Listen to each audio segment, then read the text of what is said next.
partis comme le Camerounais Romy Alfonkwa ou le Congolais Mongo Mbusa, et beaucoup d'entre eux qui sont aujourd'hui devenus des analystes de la littérature africaine.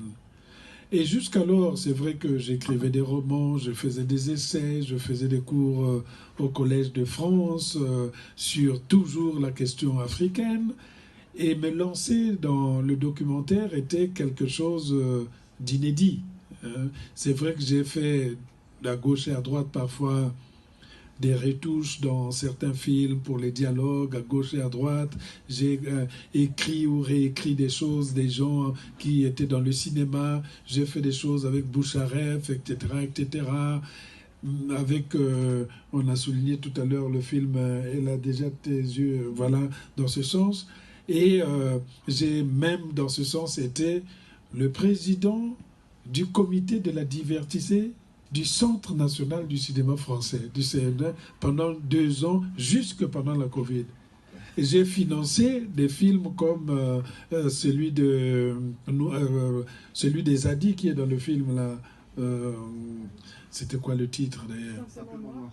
Simplement Noir. Et Zadie, c'est là que je l'avais connu. Et il avait écrit le scénario de Simplement Noir.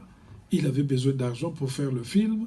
Et c'est moi qui étais le président du comité. J'ai entouré, on est 12, il y avait 11 blancs et un noir au milieu.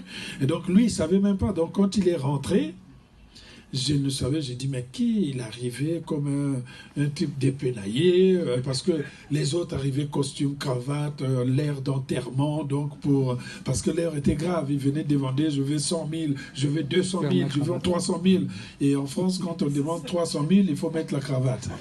Et donc, Zadie est arrivé, t-shirt à la Zuckerberg de Facebook, le pantalon un peu en jean. J'ai dit, tiens, celui-là, il a eu la chance, puisque moi j'habite aux États-Unis, on n'accorde pas trop d'importance, vous portez ce qui vous va bien, et non pas ce qui va bien par rapport aux autres.